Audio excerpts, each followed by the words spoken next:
Beralih ke sorotan lain, Saudara, penyidik Kejaksaan Agung menetapkan 9 tersangka baru dalam kasus dugaan korupsi tata kelola minyak mentah dan produk kilang di PT Pertamina. 9 tersangka, salah satunya adalah pengusaha importir minyak Muhammad Riza Khalid.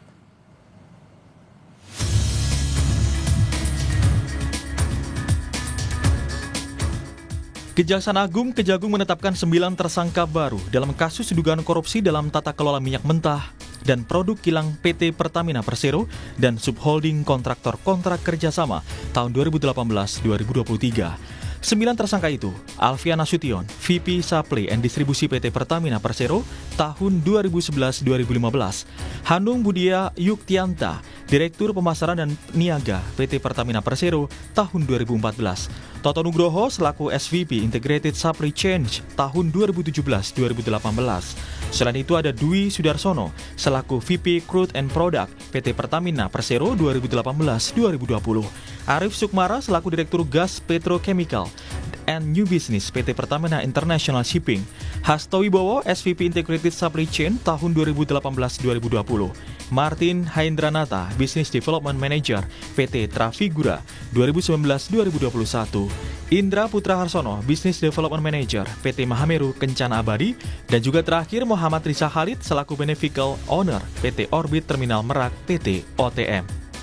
Mantan Direktur Utama Pertamina Patraniaga, Alfian Nasution, salah satu tersangka, diduga melakukan sejumlah perbuatan melawan hukum ketika ia menjabat sebagai Vice President Supply and Distribusi Kantor Pusat Pertamina tahun 2011-2015. Alfian menyewa Orbit Terminal Merak dengan menghilangkan hak kepemilikan Pertamina dan harga yang tinggi dalam kontrak. Alfian bersama dengan tersangka Hanung Budia Yuktianta selaku Direktur Pemasaran dan Niaga PT Pertamina melakukan proses penunjukan langsung kerjasama sewa terminal bahan bakar minyak BBM Merak secara melawan hukum. Padahal pada kontrak awal terdapat klausul yang menyatakan setelah 10 tahun sewa, PT OTM akan menjadi aset Pertamina. Kejaksaan Agung menyatakan total kerugian negara dalam kasus korupsi Pertamina mencapai 285 triliun rupiah. Kerugian itu meliputi kerugian keuangan negara dan kerugian perekonomian negara. Dugaan tindak pidana korupsi dalam tata kelola minyak mentah dan produk kilang pada PT Pertamina Persero Subholding dan kontraktor kontrak kerjasama tahun 2018 sampai dengan tahun 2023.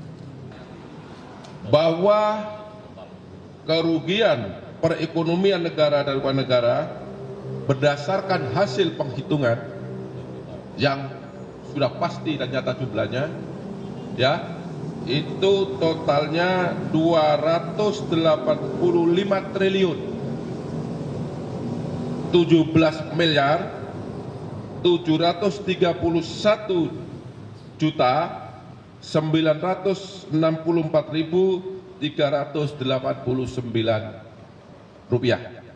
Ini terjadi dari dua komponen. Yang pertama kerugian keuangan negara, yang kedua adalah kerugian perekonomian negara. Jelas ya?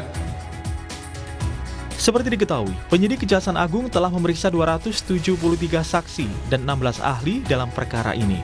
Total ada 18 tersangka dalam kasus ini. Ke-9 tersangka tahap pertama akan segera disidangkan karena berkas perkara sudah di tangan Jaksa Penuntut Umum. Tim Liputan, Kompas TV.